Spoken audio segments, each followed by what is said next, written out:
We acknowledge that this video was made and exhibition is being held on the lands of the Kulin Nation, where the city of Wyndham is being built.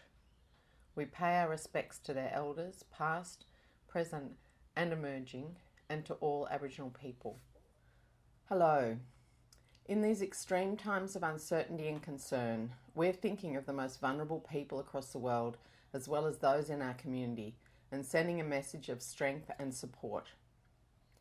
At an unprecedented time such as this, we hope to bring you some art that will provide a temporary distraction from the health and well-being concerns we all have. Creative responses are called for to unite a community and a planet that has been isolated at the moment. We hope you enjoy our intervention. Reveal is an exhibition that gives our community a glimpse of the Wyndham City Council Visual Art Collection.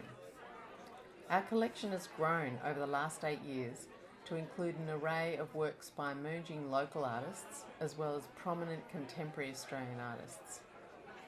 We're proud of our collection. We've compiled a homegrown video tour of Reveal so that you don't miss out on seeing the exhibition as a result of our current venue closures. This video is the first of several we intend to present over the coming weeks and months to keep you up to date with what we're doing inside the walls of the Wyndham Art Gallery. Please join us in a virtual sense for the opening of this exhibition and watch this space for upcoming virtual art experiences.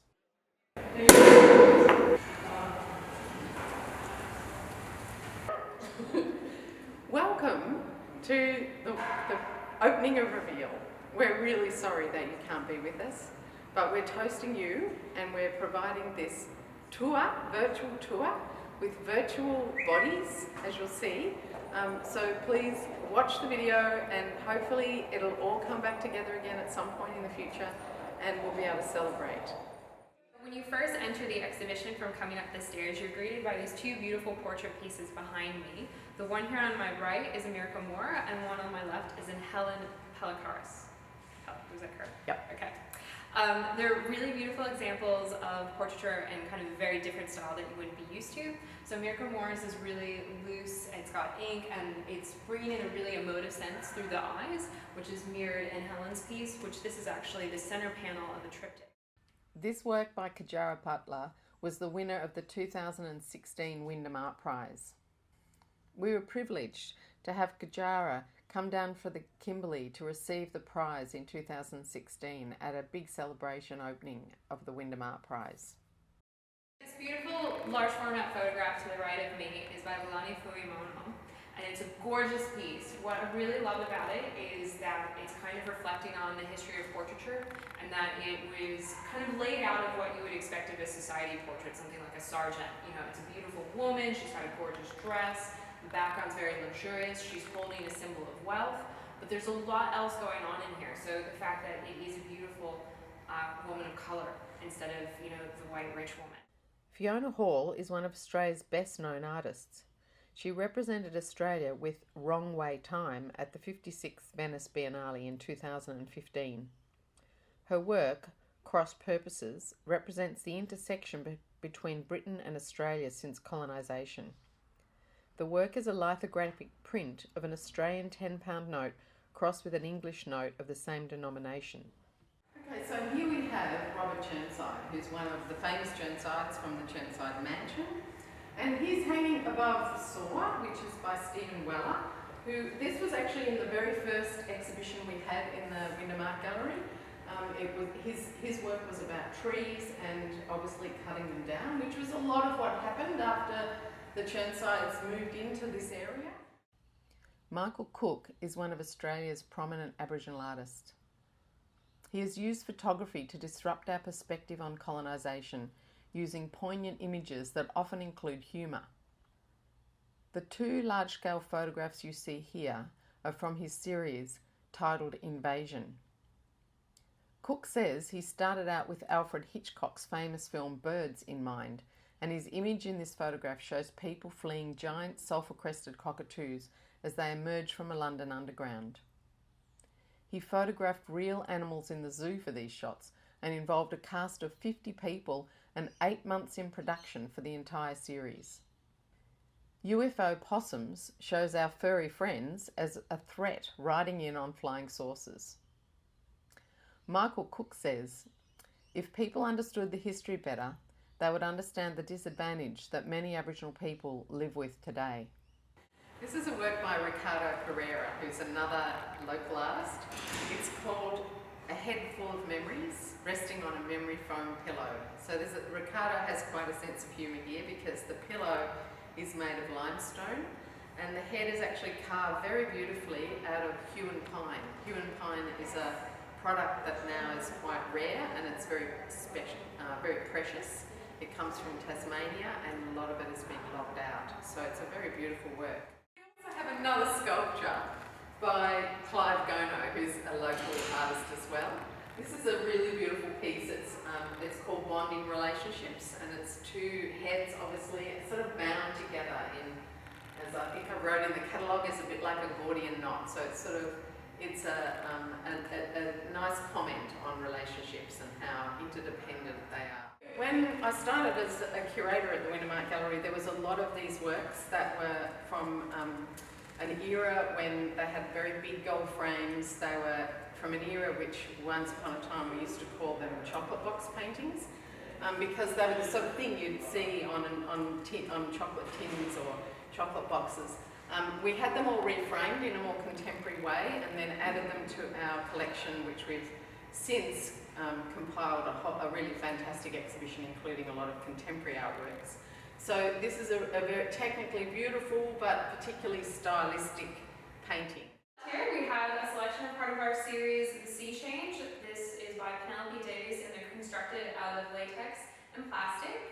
So the works are formed out of a selection of molds that she makes. So as you can see, we've got juice squeezers, so she's repetitively created replicas of these different forms and then put them all together to overall create the bell and then the tentacles of the jellyfish.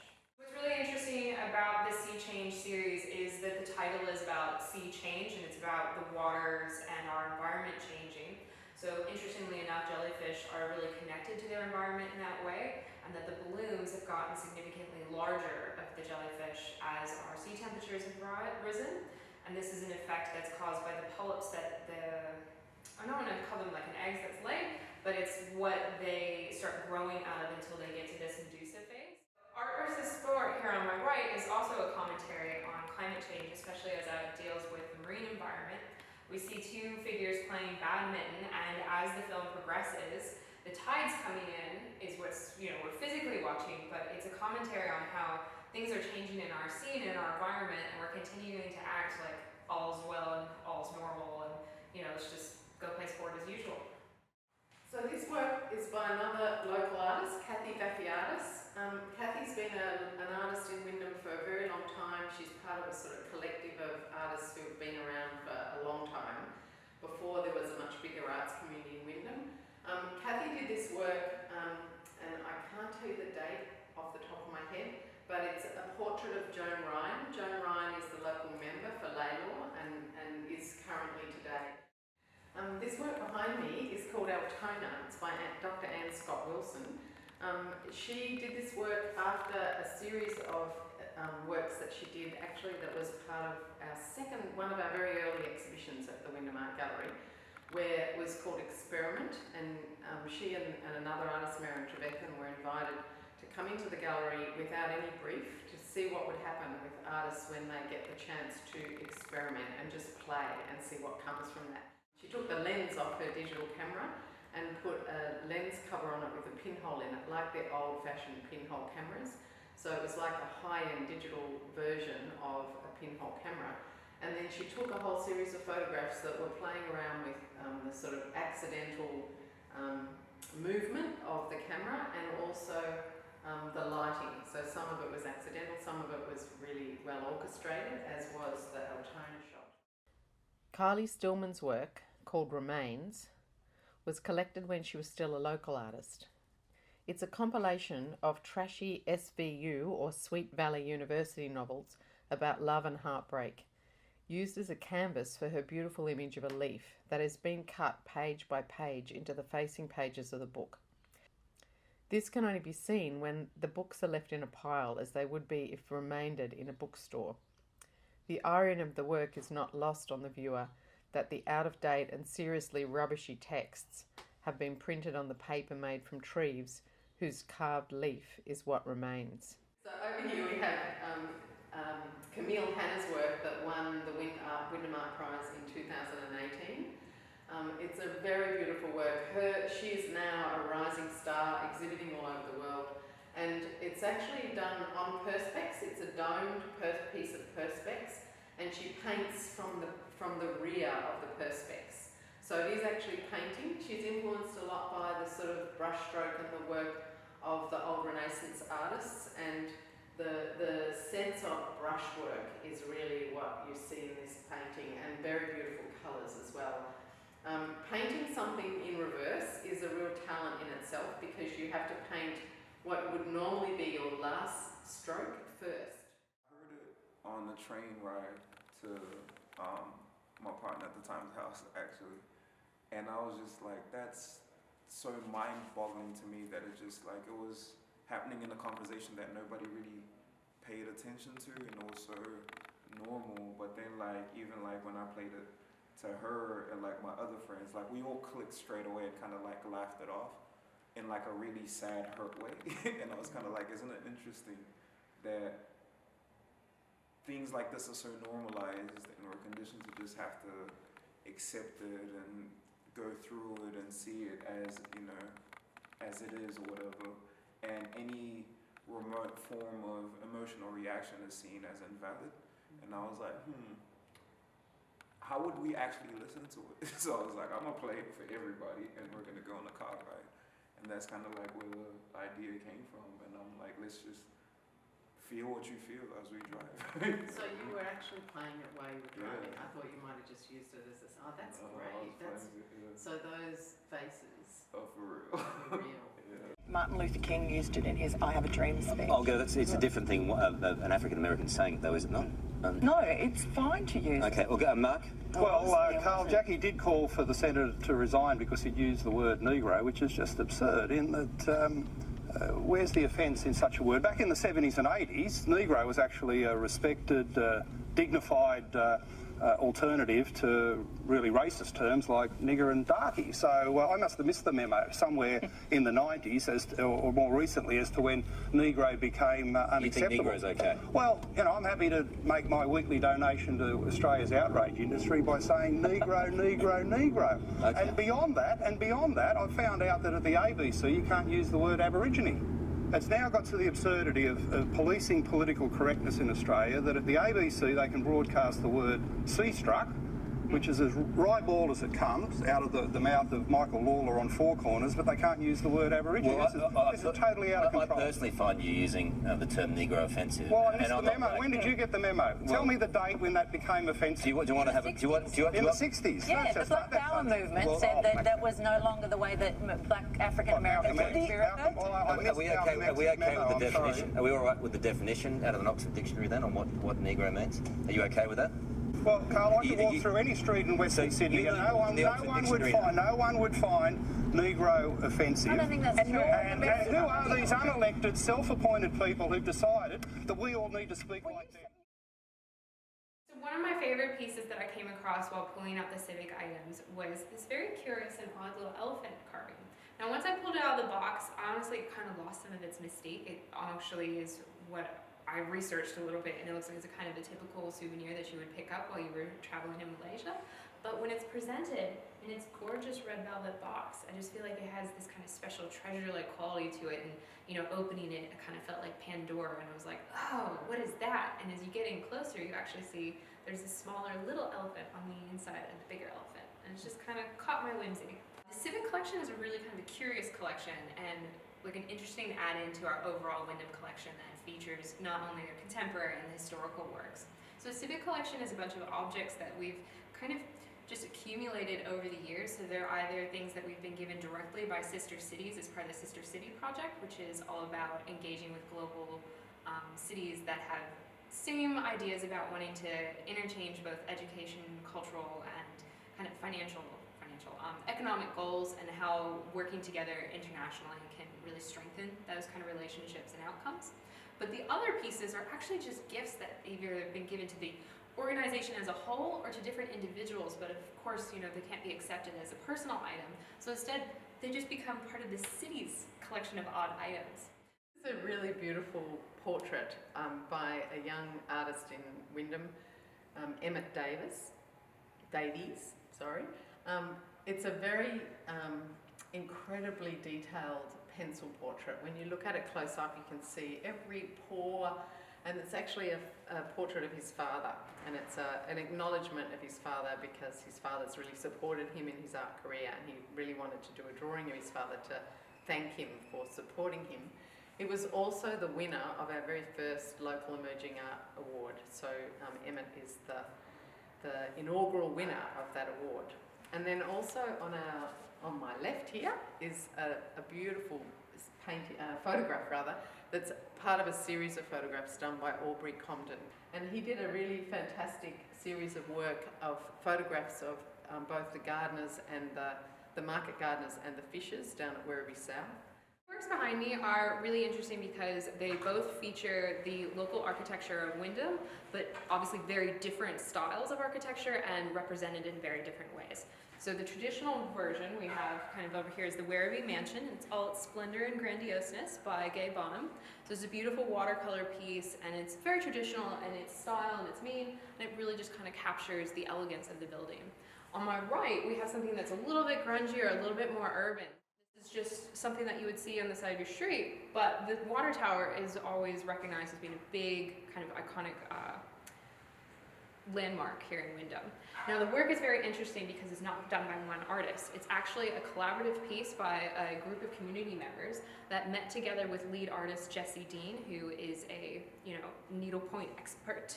So she led our community along in developing their own little section of each part of a larger piece and brought them all together. So it's really beautiful, not only in that it's kind of seeing the beauty and what is the everyday, but getting that individual perspective of those different community members and how they see it. So it's really a beautiful piece to get in and look at because you can see all the different colors and hues and the way that people have translated what would have been a photograph into a needlepoint piece. This is a really beautiful piece by Sue Anderson, who was a local artist originally, who is a local artist who has now moved down to Geelong, sadly. She lived in Point Cook for a long time, and her practice as a painter has involved really documenting the encroachment of the city and the suburbs down to what was a very country area when she first lived there. Her work is really a great documentation of the suburbanisation of our community. This particular piece was done for an exhibition we had here called Overwintering, which was about the migratory shorebirds that their habitat is being lost as they're birds, very tiny birds that fly from here to Siberia, and along the way their habitat and the shorelines are being built on. This painting actually is of the Western Treatment Plant, and it's the ponds at the different ponds at the Western Treatment Plant, and a whole lot of the different types of birds that you can see if you go there. It's a beautiful sort of part aerial view. One of the things about the Western Treatment Plant that many people don't know is it's actually a very beautiful environment to visit. We hope you enjoy the tour. We'll be continuing to release more information about the different pieces and going more into depth about some of the curatorial decisions. We remind you just to keep a lookout not only for those, but we will be offering a digital experience version of the Curators in Conversation and the Sendai Salon activity. So enjoy this evening with us, and then come back for more. We'll be posting the catalog and a photo album too. Have a toast in your own home. Cheers! Cheers!